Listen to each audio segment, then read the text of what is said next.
ඔයාගේ බාත්රූම් එකෙත් මේ වැරදි තියෙනවද කියලා බලන්න.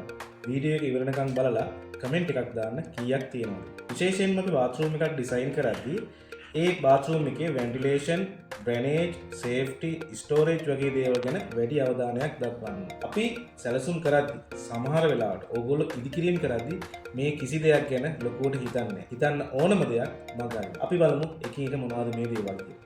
අංක 1 තමයි ෆ්ලෝ එකේ ස්ලොප් එක. ඒ කියන්නේ බාත්රූම් එකේ පොළවේ තියෙන බෑවුම.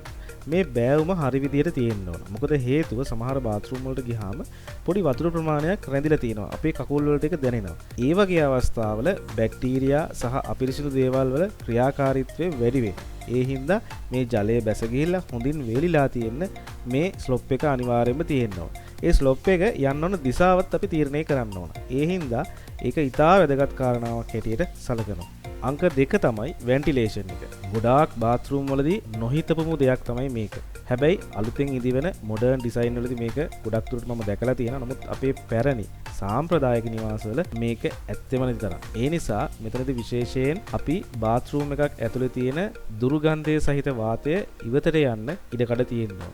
ඒකෙදි ගොඩක් දුරට දැන් එක්සෝස් ෆෑන් භාවිතා කරනවා. එක්සෝස් ෆෑන් භාවිතා නොකරත් ඉහළ කොටසින් ඒ තියෙන අනවශ්‍ය උෂ්ණත්වය සහ අනවශ්‍ය දුර්ගන්ධය පිටත් වෙන්න අවශ්‍ය ප්‍රමාණයේ කවුළු තියන්න ඕන. අනිත් එක තමයි මේ පිරිසිදු වාතය බාත්රූම් එක ඇතුළට ගලාගෙන එන්න අවශ්‍ය ප්‍රමාණයට වෙන්ටිලේෂන් එකක් තියෙන්නත් ඕන. මේ හැම දෙයක්ම හිතන්න ඕන. දැන් ගොඩක් දුරට ඉදිවෙන සමහර බාත්රූම් වලදී අපි වෙනමම ඒරියා එකක් ඕපන් ටු ස්කයි කියලා අයින් කරලා ඉතින් ලස්සනට ගස් වැල් ප්‍රමාණයක් වගේ හිටවලා පිළිවෙලක් ඇතුව ඒ බාත්රූම් එක ඩිසයින් කරනවා. ඇත්තටම ඒ දේ තුල ගොඩක් දුරට මේ තියෙන අනවශ්‍ය වාතය සහ දුර්ගන්ධය ඉවත් වෙනවා. සහ අපිරිසිදු දේවල් සමහර අපි අවශ්‍ය කරන ශාක වර්ග තියෙනවා. ඒ ශාක වර්ග හරහා මේ අනවශ්‍ය බැක්ටීරියා ක්‍රියාකාරීත්වය සහ ඒ විස බීජ නාශනය කිරීමත් සිද්ධ කරනවා. අන්න ඒ වගේ දෙයක් දැන් අලුතින් ඩිසයින් වලට එනවා. ඒ වගේ හොඳ වෙන්ටිලේෂන් එකක් ගැන අපි බාත්රූම් එක ගැන වැඩියෙන් හිතන්න ඕන. තුන්වෙනි කාරණය තමයි බාත්රූම් එක ෂවර් ඒරියා එක. විශේෂයෙන්ම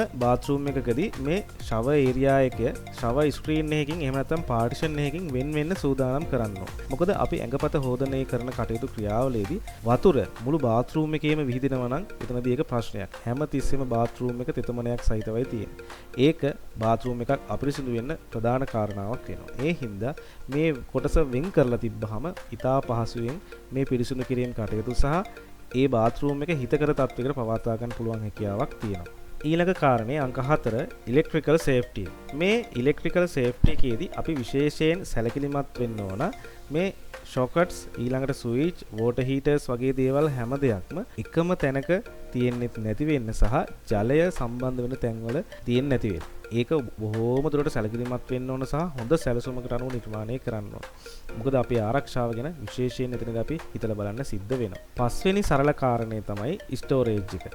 ගොඩක් බාත්රූම් වල ඇත්තටම ස්ටෝරේජ් එකක් නැහැ. සමහර අපිට අවශ්‍ය කරන ටොයිලට් පේපර් එකක්, සමහර වෙලාවට ටවල් එකක්, සමහර මොනවා හරි අපිට අත්‍යවශ්‍ය කරන දේවල් බාත්රූම් එකක් තුලදී පරිහරණය කරන්න. මේ දේවල් තියාගන්න තැනක් නැහැ. සමහර බාත්රූම් වලදී මේක ඉතා ගැටලුවක් වෙනවා. මොකද බාත්රූම් අනවශ්‍ය ලෙස කුඩා වීම හින්දා.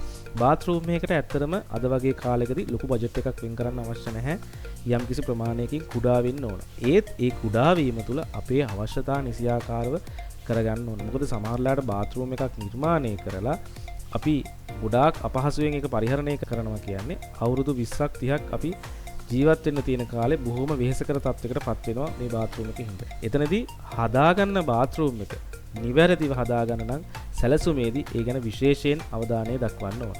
මම මේ කියපු හැම දෙයක්ම වගේ අපි බාත්රූම් එකක් නිර්මාණය කරද්දී නිවාස සැලසුමකට ඇතුළත් කරන තාක්ෂණික කාරණා. ඇත්තටම වාස්තු විද්‍යාව තුළදී අපි කතා කරන්නේත් මේ දේවල්ම තමයි. මෙතනදී මෙන්න මෙහෙම දෙයක් තියෙනවා. අපේ පැරණි වාස්තු විද්‍යාව තුළදී නාන කාමරය තියෙන්නේ වෙනම. වැසිකිළිය එහෙම නැත්නම් කොමඩ් ඒරියා එක වෙනමම තමයි තියෙන්නේ. එතනදී වාස්තු විද්‍යාව තුළ ඊසාන දිශාවේ නාන කාමරය පවතිනවා. වැසිකිළිය සහ අපේ ශරීර කෘත්‍ය කරන මේ කොමඩ් ඒරියා එක වැනි ඒ කොටස පැහැදිලිවම තියෙන්නේ වෙනම දකුණු හෝ බස්නාහිර කියන දිශාවල. ඉතින් ඒකට හේතුව තමයි ඒ වාස්තු පිහිටීම තුළ මේ ක්‍රියාවලින් දෙකම වෙන් කරලා තියෙනවා ඒ තියෙන අපරිසිදුතාවය පදනම් කරගෙන. ඉතින් මේක ඇත්තටම අද කාලට ගැලපෙන්න ඕන දෙයක්. නමුත් අපි පුරුදු වෙලා තියෙන ක්‍රියාවලිය තුළ මේක සිද්ධ වෙන්නේ නැහැ. කොහොම නමුත් අපි හදන බාත්රූම් එක ඇතුළේ මෙන්න මේ ක්‍රියාවලින් දෙක නිසා බාත්රූම් එක අපිරිසිදු නොවී පවත්වා ගන්න විශේෂයෙන් අවධානයක් දක්වන්න ඕන. ඒ නිසා තමයි මේ බාත්රූම් වල දැන් අලුතෙන් එන ඩිසයින් වලදී ෂවර් ඒරියා එක වෙනමත් කොමඩ් ඒරියා එක වෙනමත් වෙන් වෙන්නේ සහ වෙනමම වෙන්ටිලේෂන් සිස්ටම් එකක් හරහා මේ වාතාශ්‍රය හොඳ විදිහට පවත්වා ගන්න ඕපන් ස්කයි වගේ දේවල් කන්සෙප්ට් ඇවිල්ලා තියෙනවා. ඔයාගේ සැලැස්ම නිවැරදිව තීන්දුව කරන්න ඔයාගේ ඉදිරි අනාගතයේ පැහැදිලිවම හොඳ සැප පහසුවෙන් ලස්සන ගෙදරක ජීවත් වෙන්න.